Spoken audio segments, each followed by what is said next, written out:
حضرت ابی سعید خدری رضی اللہ تعالیٰ نے روایت کی ہے، عن ابی سعید الخدری رضی اللہ تعالیٰ عنہ قال سمعت رسول اللہ صلی اللہ علیہ وسلم یقول من رأى منکم منکرا فلیغیرہ بیدہ فإن لم يستطع فبلسانه فإن لم يستطع فبقلبه وذلك اضعف الایمان۔ ابی سعید خدری رضی اللہ تعالیٰ عنہ روایت کرتے ہیں کہ میں نے سنا ہے آپ صلی اللہ علیہ وسلم کو کہتے ہوئے، من رآ جو بھی تم میں سے دیکھے،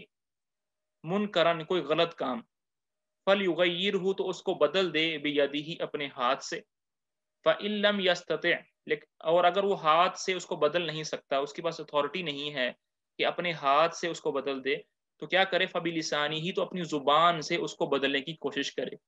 فإن لم يستطع اور اگر زبان سے بھی اس کو بدلنے کی ہمت نہیں رکھتا، فبقلبہ تو اپنے دل سے اس کو بدلنے کی کوشش کرے، وذلک اضعف الایمان اور یہ ایمان کا سب سے کمزور درجہ ہے۔ اب یہ دیکھیں دو چیزیں ہوتی ہیں، ایک امر بالمعروف ہوتا ہے، وہ ہوتا ہے نیکی کا حکم کرنا، دوسرا ہوتا ہے نہی عن المنکر، برائیوں سے روکنا۔ یہ دونوں الگ الگ چیزیں ہیں، نیکی کا حکم کرنا یہ ایک الگ چیز ہے، برائی سے روکنا یہ ایک الگ چیز ہے۔ اس حدیث میں ہم صرف برائی سے روکنے کے بارے میں بات کریں گے۔ اب یہاں پر دیکھیں آپ صلی اللہ علیہ وسلم نے کسی خاص آدمی کو، کسی خاص جماعت کو یا کسی خاص طبقے کو نہیں کہا کہ جب تم برائی دیکھو تو منع کرو، سب کو کہا ہے من رآ منکم، جو بھی تم میں سے کوئی برا کام دیکھے، تو اس میں صحابہ بھی شامل ہیں، اس میں تابعین بھی شامل ہیں، جس آدمی تک یہ حدیث پہنچے گی اس پر یہ ذمہ داری ہے، اس کو یہ آپ صلی اللہ علیہ وسلم نے کام دیا ہے، اس کو اس کام کا وارث بنایا ہے کہ جو بھی آدمی برا کام ہوتے ہوئے دیکھے تو کیا کرے، اس کو اپنے ہاتھ سے بدلنے کی کوشش کرے، اس سے نہیں کر سکتا تو اپنی زبان سے بدلنے کی کوشش کرے، اس سے نہیں کر سکتا تو اپنے دل سے اس کو برا جانے، اور یہ ایمان کا سب سے کیا ہے، ادنا درجہ ہے۔ اب اس میں یہ ہے کہ دیکھیں اب برائی سے تو منع کرنا ہے، برائی سے منع کرنے کے لیے ضروری یہ ہے کہ جس کام سے ہم منع کر رہے ہیں وہ برائی بھی ہو، یہ نہ ہو کہ وہ مطلب مثال کے طور پر آپ نے ایک آدمی کو دیکھا کہ وہ رمضان کے دنوں میں عین دن کے وقت کھا پی رہا ہے، جی وہ کوئی مسئلہ ہو گیا تھا کال کے اندر، جی تو اس میں ہم بات کر رہے تھے، دیکھیں کہ جس کام سے ہم نے منع کرنا ہے، جو برا کام ہے،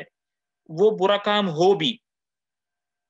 یہ نہ ہو کہ وہ برا کام نہ ہو اور اب اس سے منع کر رہے ہیں۔ مثال کے طور پر ایک آدمی ہے، وہ رمضان کے دنوں میں عین دن کے وقت کھانا کھا رہا ہے، اب دن کے وقت کھانا کھانا یہ اچھی بات نہیں ہے، یہ ایک منکر ہے، یہ ایک بری بات ہے، لیکن آپ پہلے یہ تحقیق کر لیں کہ آیا کہ وہ ایسا تو نہیں ہے کہ وہ بیمار ہو، ایسا تو نہیں ہے کہ وہ سفر میں ہو، تو یہ ایسے لوگ ہیں جن کو اللہ تعالیٰ نے رخصت دی ہے کہ اگر آپ بیمار ہیں یا آپ سفر پر ہیں تو آپ دن کے وقت کھانا کھا سکتے ہیں۔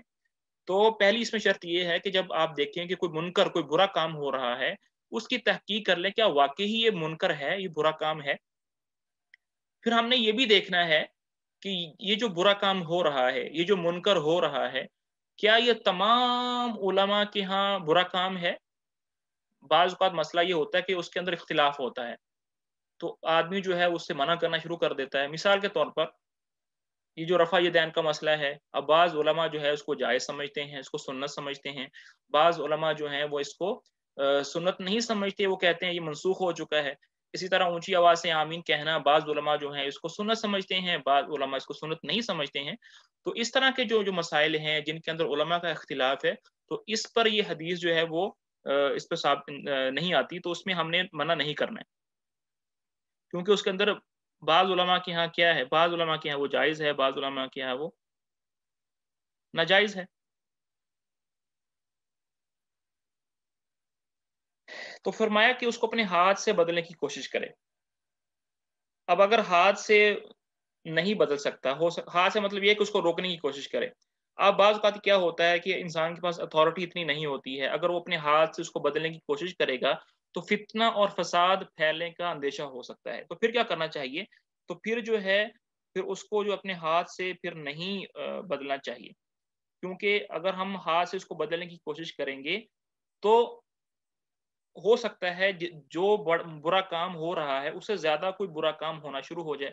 اور اسی کے بارے میں اللہ تعالیٰ قرآن پاک میں فرماتے ہیں وَلَا تَسُبُّوا الَّذِينَ يَدْعُونَ مِن دُونِ اللَّهِ، کہ جو لوگ اللہ کے علاوہ بتوں کی پوجا کرتے ہیں تو تم ان بتوں کو گالی مت دو. اگر تم گالی دو گے تو کیا ہوگے؟ فَيَسُبُّ اللَّهَ عَدْوًا بِغَيْرِ عِلْم، تو وہ دشمنی میں، مقابلے میں کیا کریں گے؟ تمہارے اللہ کو گالی دیں گے بغیر کسی علم کے. تو ہمارا گالی دینا ان کے بتوں کو، ان کے خداؤں کو گالی دینا، یہ ٹھیک ہے، لیکن کیا ہوگا کہ ہمارے اس کام کرنے سے ایک بڑا منکر، ایک بڑا فساد ہوگا. وہ کیا؟ کہ وہ بدلے میں ہمارے اللہ کو گالی دیں گے. تو یہ ایک بڑا منکر ہے. تو اگر ہمارے اس طرح کے منکر روکنے سے کوئی بڑا فتنہ فساد پھیلنے کا خطرہ ہو، تعلقات ٹوٹنے کا خدشہ ہو، لڑائی جھگڑا ہونے کا خدشہ ہو، تو پھر ہمیں ہاتھ سے نہیں روکنا ہے. پھر اس میں ایک بات یہ ہے کہ دیکھیں، اگر وہ اپنے اب جب وہ ہم ہاتھ سے نہیں روک سکتے پھر ہمیں اگلے مرحلے کے اندر جانا ہے. وہ کیا ہے؟ فَإِن لَمْ يَسْتَطِعْ، اگر ہاتھ سے نہیں روک سکتے فَبِلِسَانِهِ، تو اپنی زبان سے روک سکتے ہیں. اور یہ ایک عام قاعدہ ہے کہ انسان کو اتنا ہی کرنا چاہیے جتنی اس کے اندر استطاعت ہو. تو فرمایا کہ فَاتَّقُوا اللَّهَ مَا اسْتَطَعْتُمْ، اللہ سے ڈرو جتنی تم استطاعت رکھتے ہو. لَا يُكَلِّفُ اللَّهُ نَفْسًا إِلَّا وُسْعَهَا، جو اس وسعت ہے. تو اگر وہ اپنی زبان سے بھی اس کو مطلب واضح و نصیحت کر کے، منت ترلا کر کے، اس کو سمجھا بجا کے وہ نہیں روک سکتے، تو کیا کرے؟ اس کو دل سے روکنے کی کوشش کرے. دل سے روکنے کا مطلب یہ ہے کہ اس کو دل سے برا جانے، دل سے برا جانے کہ یہ جو کام ہو رہا ہے یہ ٹھیک نہیں ہو رہا ہے، یہ غلط ہو رہا ہے، اس کا انکار کرے. اب اس کا مطلب یہ بھی نہیں ہے کہ کسی مجلس کے اندر برا کام ہو رہا ہے اور آپ اس مجلس کے اندر بیٹھے بھی ہیں اور آپ کہہ بھی رہے ہیں کہ نہیں، میں دل سے اس کو برا سمجھ رہا ہوں. یہ صحیح نہیں ہے. اگر آپ دل سے اس کو برا سمجھتے تو آپ وہاں پر بیٹھتے نہیں، آپ اس مجلس کو چھوڑ کر چلے جاتے.